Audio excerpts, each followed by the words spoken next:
Hi everyone, आज हम लोग जो चैप्टर करने जा रहे हैं इसी में कुछ हम लोग का रिमाइंडिंग था the age of the revolution का। अभी कुछ और पॉइंट जिसमें हम लोग फ्रेंच रिवॉल्यूशन का कर रहे थे। तो फ्रेंच रिवॉल्यूशन में हम लोगों ने आज जो नया सा पॉइंट लेना है वो हम लोग के पास में द आउटब्रेक। किस चीज के बारे में? द आउटब्रेक के बारे में।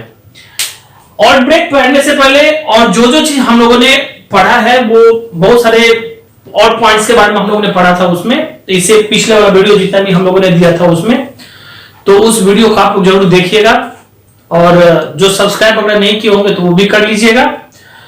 तो आते अब हम लोग पॉइंट द आउटब्रेक में। ओके, अब ये आउटब्रेक क्या था, सबसे पहले इसका मीनिंग समझते हैं। आउटब्रेक का मतलब होता है it means the sudden start of something unpleasant. इसका अर्थ क्या होता है? सडन स्टार्ट ऑफ समथिंग, मतलब कहते ना कि अचानक किसी चीज का होना, और वो भी अनप्लीजेंट, मतलब वो प्रेजेंटली नहीं बल्कि अनप्लीजेंट, मतलब गलत तरीके से। अगर हम लोग एज फॉर एग्जांपल देखें ना तो स्पेशली इसमें डिजीज के बारे में कहा जाता है या फिर कोई वायलेंस के बारे में। तो डिजीज तो हम लोग को पढ़ना नहीं, इसमें हम लोग वायलेंस का ही ये पॉइंट लेके चलते हैं। तो ये आउटब्रेक हम लोग का मतलब समझ में आ गया कि it means the sudden start of something unpleasant. मतलब क्या कि कोई चीज अचानक स्टार्ट होना। तो उस समय में अगर हम लोग बात करते हैं ना तो वो एक तरह से ऐसी वायलेंस थी। तो ये आउटब्रेक का मतलब एक तरह से कहते हैं किसी चीज को प्रकोप के बारे में कहा जाता है। चलिए अब इसी आउटब्रेक में आता है हम लोग का summoning of the state general. अब summoning of the state general, सबसे पहले हम लोग ये जो समन वर्ड होता है ना, ये वर्ड का मतलब होता है हिंदी में इसको हम लोग कहते हैं बुलाना। अब बुलाने का अर्थ होता है ना, जैसे कि बहुत सारा बुलाने शब्द को हम लोग यूज करते हैं, जैसे मीटिंग बुलाना, किसी और को बुलाना। तो अब इसी आउटब्रेक में हम लोग आते हैं summoning of the state general के ऊपर में। ये पॉइंट हम लोग आज डिस्कस करेंगे। Now the state general was a body of the people representing two be the three state. कहते हैं कि इसमें खास करके अगर हम लोग देखें तो स्टेट जनरल जो था ना वो एक तरह से कहा जाता था कि बॉडी ऑफ, जिसको यहां पे मैं एक तरह से डिनोट किया गया है, body of the people representing two be the three state. ये पीपल को रिप्रेजेंट करते थे थ्री स्टेट से। इसका भी मतलब हम लोग आते एक एक करके वो क्या चीज था नहीं था इसमें, और हम लोग डिस्कस करेंगे। So it had not been the somewhat since the 1614। कहते हैं कि 1614 तक कभी भी ये जो थ्री स्टेट बताया गया था ना वो उसका कभी भी समन हुआ ही नहीं था। मतलब ये 1640 तक ये बुलाया नहीं गया था, कोई ऐसा बैठक हो चाहे कोई भी ऐसी असेंबली वगैरह हो, तो वो 1640 तक कभी बुलाया नहीं गया था। Now faced with an acute economic crisis, Louis 16, जिसका नाम हमने इसमें लिखा है लुईस 16, इन्होंने क्या किया, जब इनके पास में एक तरह से इकोनॉमी जो उस समय में प्रॉब्लम आई, इकोनॉमिक क्राइसिस आई, तो लुईस 16 ने क्या किया था उस समय में, summon of the states general in May 1789, इन्होंने क्या किया था, तो मई 1789 में आकर के और वो सम्मान किया था इन स्टेट को ना एक जगह क्या किया था, तो गैदरिंग किया था। The members of the third state saw it as a golden opportunity, किस बात के लिए, to voice their the grievances. कहते हैं कि उस समय में अगर हम लोग बात देखें तो जो एक तरह से जो मेंबर हुआ करता था, किसके मेंबर, तो जो थर्ड स्टेट के जो मेंबर हुआ करता था उन लोगों ने क्या देखा कि उनके लिए एक तरह से गोल्डन अपॉर्चुनिटी है। मतलब गोल्डन अपॉर्चुनिटी तो हम लोग जानते हैं कि सबसे बहुत बड़ी बात जिसको एक तरह से कहा जाता है, इस तरह की अपॉर्चुनिटी है किस बात के लिए, to voice their the grievances. मतलब वो अपने ग्रीवेंसेस के लिए, ग्रीवेंसेस का अर्थ हम लोग जानते हैं ना, शिकायत के लिए वो अपनी आवाज उठा सकता था। ये एक तरह से ना उसके लिए क्या बन चुका था, उन लोगों के लिए, थर्ड स्टेट वालों के लिए वो एक तरह से गोल्डन अपॉर्चुनिटी बन चुकी थी। Now, however, the privileged system allowed one vote to be the each state and not one that the even when the member of the third state ought number to be the member of the other two state। अब यहां पर में क्या होती है कि जो privilege system था ना उसमें अलाउड था one vote to be the each state. मतलब क्या था कि एक वोट जो है वो हर स्टेट से आना चाहिए, एक एक वोट जो है ना वो हर स्टेट से आना चाहिए। And not one vote for the representative, मतलब क्या, और एक वोट जो है वो कोई रिप्रेजेंटेटिव के लिए नहीं होना चाहिए, vote for not 1 vote for the representative. So इसका मतलब आप समझना हमें कि when the member of the third state, मतलब क्या, जब कभी भी कोई मेंबर जो होगा थर्ड स्टेट का जो कोई भी मेंबर होगा उस समय में, तो वो अगर ऑड नंबर करते हैं तो member of the other two state they could not get the demand pass. मतलब क्या, अगर टू स्टेट के जो और मेंबर रहेंगे वो लोग अपने डिमांड को जो है ना वो एक तरह से पास नहीं कर पाएंगे। मतलब क्या हो गया, तो जो सारी की सारी तक जो एक तरह से अगर हम लोग देखें तो पावर किस स्टेट के अंदर में चला जाता था, तो ये जो थर्ड स्टेट उस समय में था, इन थर्ड स्टेट के हाथ में ना ये सारा का सारा पावर हो जाता था। ये चीज समझने वाली बात है यहां पर में। तो third state odd number the member of the other two states, no they could not get the demand pass, so the third state therefore the demand the introduction of a one man one vote। तब क्या हुआ ना, उस समय में जब third state को ये पता चल गया कि पावर उसी के हाथ में आ रहा है, तो उन लोगों ने एक तरह से डिमांड किया था, क्या चीज, वन मैन वन वोट का। Now, but this was a turn down by the king। लेकिन क्या हुआ ना, ये जो चीज मांगा गया था लोगों की तरफ से डिमांड किया गया था, उसको क्या किया गया, तो जो राजा था उस समय में, उसने किंग ने क्या किया, उस चीज को इस तरह से, इस डिमांड को ना एक तरह से नहीं माना, वो टर्न डाउन कर दिए। And when no agreement could be the list the member of the third state from the national assembly.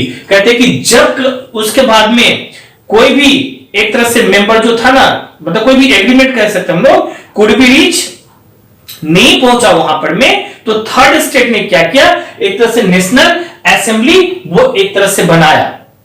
और ये नेशनल असेंबली कब बनाया गया था, फॉर्म किया गया था, तो 17 जून 1789 को। तो ये थर्ड स्टेट ने क्या किया, एक तरह से ये नेशनल असेंबली जो था वो 17 जून 1789 को एक तरह से ये फॉर्म किया गया।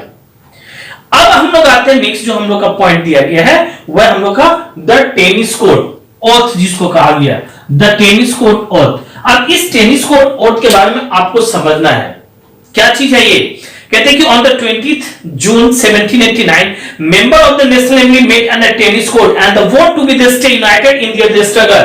कहते हैं कि 20th जून 1789 को उस समय में क्या हुआ, तो जो मेंबर थे नेशनल असेंबली के, उन लोगों ने टेनिस कोर्ट में आकर के मीट किया और एक तरह से ना वो लोग आपस में ही वोट किए। वोट का तो था प्रतिज्ञा लेना, किस चीज के लिए, टू स्टे, एक साथ वो लोग क्या होंगे, खड़े रहेंगे। तो to stay united in their struggle to frame a constitution for the nation, मतलब अपने नेशंस के लिए जो संविधान बनाया जाएगा, उस संविधान को बनाने के लिए वो लोग एक साथ रहेंगे, स्टे टुगेदर रहेंगे। मतलब क्या, एक साथ रहेंगे कि किसी तरह से उनके नेशंस के लिए जो है कॉन्स्टिट्यूशंस वो बन के रेडी हो जाए। Now this event is known as the tennis court oath, और इसी इवेंट को ना उस समय में टेनिस कोर्ट ओथ के नाम से भी जाना गया था। तो यहां तक हम लोगों ने पढ़ लिया टेनिस कोर्ट ओथ। अब क्या है, इसके बाद का जो पॉइंट हम लोग देखते हैं, इससे क्या हुआ, तो लुइस जो 16 था उस समय में, लुइस 16 की बात जो हम लोग कर रहे हैं, ये लुइस 16 क्या हुआ ना, एक तरह से एप्रीहेंसिव हो गया and he restored to be the terror tactics to be the suppress the national assembly. अब वहां पर में ना एक तरह से कहा गया कि ये जो लुइस 16 था ये एक तरह से एप्रीहेंसिव हो गया। अब एप्रीहेंसिव का मतलब होता है एक तरह से भयभीत हो जाना, डर गया, और डरने के बाद में उन्होंने क्या किया, एक तरह से तो ये अलाउ कर दिया, किस चीज के लिए, नेशनल असेंबली को किसी तरह से तोड़ा जाए, सप्रेस किया जाए। और इसके लिए उन्होंने क्या किया, उस समय में तो जो टेरर टैक्टिक्स थी उस टैक्टिक्स को अप्लाई किया। टेरर का अर्थ होता है आतंकवाद, तो आतंकवाद के थ्रू कहें हम लोग, आतंकवादी के थ्रू कहें, तो उसके थ्रू उन्होंने क्या किया, लुइस 16 ने यह चीज एक तरह से अप्लाई किया। Now it infuriated the people fighting the broke out in the Paris and in the other parts of the France। अब क्या हुआ इससे, तो जो वहां पर के जो पीपल थे ना वो लोग एक तरह से क्या होने लगे ना, डरने लगे। और उसके बाद में सही बात है, अगर वो लोग डरेंगे, पीपल फाइटिंग होने लगा, और ये फाइटिंग आपका ब्रोकआउट हुआ कहां से, तो एक तरह से पेरिस से हो गया, और पेरिस से होते होते ये ब्रोकआउट आपका कहां तक चला गया, in other parts of the France तक में भी ये पहुंच चुका। And the peasants also the revolted against the landlord, और उस समय में जो किसान वगैरह सब थे ये लोग भी लैंडलॉर्ड से भी एक तरह से उसके अगेंस्ट में हो चुके थे, मतलब उसके विरुद्ध हो चुके थे, जिस तरह से लुइस 16 ने ये टैक्टिक्स अप्लाई किया था उसके लिए। अब आते हैं हम लोग नेक्स्ट जो पॉइंट है वो हम लोग का स्टॉर्मिंग ऑफ द बेस्टाइल। अब जो अगला पॉइंट आ रहा है हम लोग का, वह है the storming of the Bastille का। ये स्टॉर्मिंग ऑफ द बेस्टाइल की कहानी, एक इवेंट, एक तरह से घटना हुआ था। क्या हुआ था घटना, ये चीज समझना हम लोग के लिए जरूरी है। कहते कि ऑन 14 जुलाई 1789, कहते 14 जुलाई 1789 को क्या हुआ, तो एक तरह से ना रिवेंस जो था उस समय में, रिवेंस हम लोग इससे जानते हैं कि जिसको एक तरह से विद्रोही कहा जाता है। इन लोगों ने क्या किया, तो बेस्टाइल बोल के एक जगह था, उस जगह पर इन लोगों ने क्या किया, एक तरह से आक्रमण किया। कौन सी जगह पे, बेस्टाइल पे अटैक किया। They broke open to be the gates and they release all the prisoners. कहते कि इन लोगों ने क्या किया उस समय में, तो वहां का गेट तोड़ दिया और जितने सारे प्रिजनर्स वगैरह थे, जिसको हम लोग एक तरह से कैदी कहते हैं ना, उन कैदियों को क्या किया गया, वहां से छुड़ा लिया गया। एक तरह से मतलब गेट वगैरह तोड़ करके जितने सारे प्रिजनर थे उसको छुड़ा लिया गया। And this event is popularly known as the storming of the Bastille. और इसी इवेंट को ना एक तरह से द स्टॉर्मिंग ऑफ बेस्टाइल का नाम दिया गया। Now the symbolize of the fate of the autocracy and it marked the beginning of the French Revolution। और यहीं से क्या हुआ ना, एक तरह से ऑटोक्रेसी जागी। ऑटोक्रेसी का अर्थ होता है एक तंत्र ना, और फिर वहां से एक तरह से ना रास्ता बन गया किस चीज का, तो फ्रेंच रिवॉल्यूशन जो था वो एक तरह से इनका बिगिनिंग का रास्ता बन गया। अब इसके बाद में क्या होता है, तो जो लुइस 16 और मैरी एंटोनी जो उस समय में थे, इनको क्या किया गया, arrested and later the executed. इनको एक तरह से अरेस्ट कर लिया गया और अरेस्ट करने के बाद में ना उसको क्या किया, एग्जीक्यूटेड कर दिया गया। एग्जीक्यूटेड का मतलब होता है कि एक तरह से मार डालना। तो उस तरह से ना उनको एग्जीक्यूटेड कर दिया गया, इन दोनों को, लुइस 16 को और मैरी एंटोनी को।